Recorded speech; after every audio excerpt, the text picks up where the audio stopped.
YTN 뉴스 FM 뉴스 정면 승부 3부 시작합니다. 북한이 오늘 새벽 노동미사일로 추정되는 탄도미사일을 발사했습니다. 약 800km를 비행한 것으로 추정되는데요. 우리 군 당국은 과거 북한의 미사일 도발에 비해서 좀 더 신중하고 긴박하게 이번 중거리 미사일 발사 의도를 파악하고 있습니다. 잠시 후에 김석향 이화여대 북한학과 교수와 자세한 이야기 나눠보겠습니다. 중국발 스모그가 이번 주말 동안 우리나라에 상륙할 것으로 보이는데요. 봄의 불청객, 황사에 어떻게 대비해야 할지 알아보겠습니다. 계속해서 여러분 의견은요. 문자 샵 0945로 보내주시고요. 짧은 문자 50원, 긴 문자 100원에 정보 이용료가 있습니다. 김석향 이화여대 북한학과 교수 전화 연결돼 있습니다. 교수님 안녕하십니까? 네, 안녕하십니까? 네, 이 노동미사일의 최대 사거리가 1,300km에 달하는 것으로 알려지고 있는데요. 이 네. 8일 만에 미사일 도발을 또 감행했는데 왜 이런 행동을 반복한다고 보세요? 일단 첫 번째로는 북한 내에서 김정은 자신의 위치를 확고하게 굳히는 게 급한 것 같습니다. 네.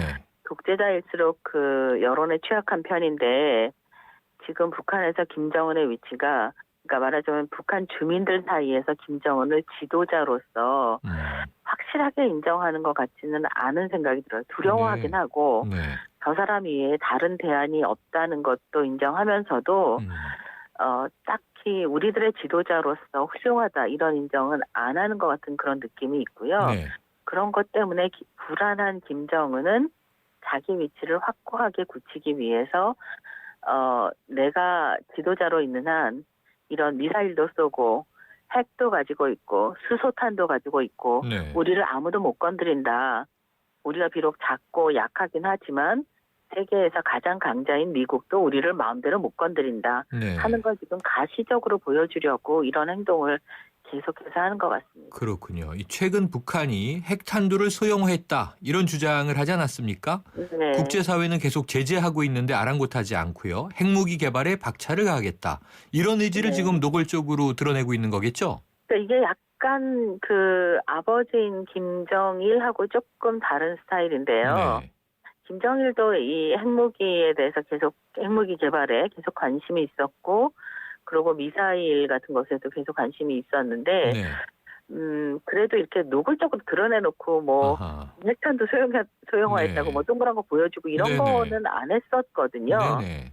그런데 지금 이렇게 하는 거는 한편으로 보면 김정은이 지금 계속 그러니까 너무 다급한 게 아닌가 하는 생각이 들어요. 네. 그래서 그 미국도 그렇고 이 소위 말하는 북한에서 말하는 남조선도 그렇고 내가 이렇게 위협적인 존재로 등장을 했는데 아하. 왜 아무도 나와 대화하려 하지 않느냐. 나하고 그 협상을 하려고 들어야 뭐 이런저런 얘기를 할 텐데 사실 아무도 그걸 안 하고 있거든요. 네. 그런 면에서 그 초조함이 더 시간이 갈수록 초조함이 더 심해져서 네. 저렇게 그 노골적으로 드러내는 행동을 하는 게 아닌가 하는 네. 생각을 하고 있습니다. 쫓기고 있고 무시당하는 것에 대한 허세가 아니겠느냐 네, 이런 말씀이시네요. 자, 북한이 핵시설 타격 우려에 이 분산 배치를 검토하고 있다 이렇게 알려지고 있는데요. 실제로 이 핵실험실이나 핵시설 옮길 가능성 있나요? 그런 소리가 있다고 들었습니다. 네네. 그렇기는 한데 아마 이게 아마 그 북한 당국이 얼마나 불안해하고 있는지 하는 걸 이제 그러니까 일면 보여주는 네. 하나의 설이 아닌가 싶긴 한데요. 네. 실제로 우리가 타격을 받을 수도 있겠다. 실제로 말하자면 서지컬 스트라이크라고 해서 그 네. 핵시설을 그러니까 그 외과 수술하듯 도려내는 그런 네. 폭격이 있을 수도 있겠다 하는 생각을 북한 당국이 하고 있는 것 같고 네. 그런 우려 때문에 이제 이런 소리가 나오는 것 같은데 네. 이게 핵 실험실을 옮긴다는 게 생각처럼 쉬운 일이 아닐 겁니다. 아마. 네. 왜냐하면 그 이동한다는 것이 뭐 그러니까 어디 기계 하나 있는 거를 살짝 들어다가 다른 네. 곳으로 옮기는 게 아니기 때문에 네. 이걸 땅 밑으로 그러니까 지하를 더 깊이 파서 내려간다고 해도 그 파고 공사하는 게 굉장히 시간이 걸릴 것이고 네. 또 이걸 다른 지역으로 아예 옮겨 놓는다고 해도 또 그게 쉽지 않을 거라서 짧은 시간에 이게 될까 하는 생각은 듭니다. 네. 자, 이번 북한의 노동미사일 발사에 대해서요. 일본이 좀 강경하게 대응하고 있는데요. 실제로 북한이 일본을 노리고 있다. 이렇게 생각할 수 있나요? 그 제 의견이긴 한데 네. 이게 그 북한 쪽의 입장에서 보면 일본이 1차 타격, 그러니까 뭐 일본이 1차 관심사가 아닐 거라고 저는 생각합니다. 네. 그러니까 그 북한에서 가장 관심이 있는 거는 지금 미국하고 어떻게 평화 협정을 해볼까, 네. 아니면 뭐 중국이 어떻게 나올까, 뭐 이런 것에 조금 더 관심이 있을 것이고, 또 그러니까 아마 한국이 어떻게 대응할 것인가, 어떻게 그 자기네와 협상을 하려 들까, 뭐 이런 것에 네. 관심이 있을 것 같고요. 네. 물론 일본에 대해서 아주 관심이 없는 건 아니겠지만 그게 첫 번째 관심사로 저는 인식하고 있지는 않은데, 네. 왜 일본이 이렇게 이번에 깜짝 놀라서 이렇게 강경하게 대응을 하겠다고 나서느냐 하면, 네. 그 발사한 거리가 800km 정도를 날아갔다고 하잖아요. 네. 그 정도면 그러니까 일본의 항공 식별 구역 안에 떨어진 거로 추정이 네. 됩니다. 그 우리가 실제로 그렇게 관측을 하고 있고요. 보통 이런 미사일을 발사하기 전에는 상대방 국가에다가 미리 통보를 해주죠. 네. 비행기나 선박을 다니지 않게 해달라고. 그렇게 해서 항행 금지 구역을 선포하게 되는데, 그것도 없이 그냥 했기 때문에 일본 입장에서는 정말 화들짝 놀랄 일이죠. 왜냐하면 그렇군요. 이게 뭐 아직 큰 사고가 났다는 얘기가 없어서 다행히 별일이 없는 것 같은데, 네. 이 날아가던 미사일이 어떤 항공기랑 맞았다거나 아니면 뭐 지나가던 배에 떨어졌다거나 그러면 네. 뭐 생각만 해도 끔찍한 여러 그렇죠. 사고가 일어나지 않았겠습니까? 네.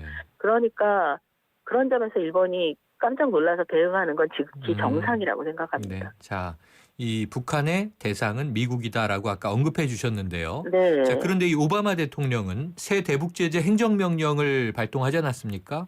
네, 북한 네. 노동자를 쓴 제3국 기업과 개인은 네. 미국과 거래가 이제 중단되는 거고요. 또 북한과 광물이나 금융 분야 등에서 교역을 한 경우에도 마찬가지인데, 이게 이란의 핵포기를 이끌어냈던 방안이라고 하던데요. 북한에게도 네. 효과가 있을 것으로 보세요. 네, 저는 이 대목이 아마 북한 당국으로서는 굉장히 아픈 지점일 거라고 네. 생각합니다. 그리고 뭐 최근에 중국의 그 관영 통신이 단동 쪽으로 가서 북중 국경 지역의 거래 상황을 봤는데 완전히 그쪽 동네가 조용해졌다. 네. 그러니까 계속 거기는 단동 쪽은 북한 쪽에서 뭔가 물건이 나오고 중국 쪽에서 물건이 가고 하루에도 굉장히 그 교역량이 많은 곳인데, 네. 그런 교역이 완전히 끊어진 거로 보인다라는 그런 뭐 방송을 했다고 들었습니다. 네. 근데 이게 그러니까 그러니까 뭐 이렇게 북한을 딱 지정해서 거기만 공격을 하는 게 아니라 북한과 거래를 한 다른 국가, 네. 다른 개인도 그러니까 제재를 가하기 때문에 그렇죠. 이게 효과가 굉장히 폭넓게 나타날 거고요. 네. 이 효과가 어디까지 퍼져서 나타날지를 지금 네. 짐작을 못할 정도라서 북한으로서는 이게 굉장히 그러니까 아주 실질적으로 목이 조이는 것 같은 그런 느낌을 받을 거라고 저는 생각하고 있습니다. 네. 이 여러 가지 지금 제재의 효과들을 좀 기다려봐야 되겠군요. 교수님, 오늘 말씀 여기까지 듣겠습니다. 감사합니다. 네, 감사합니다. 지금까지 김석향 이화여대 북한학과 교수였습니다.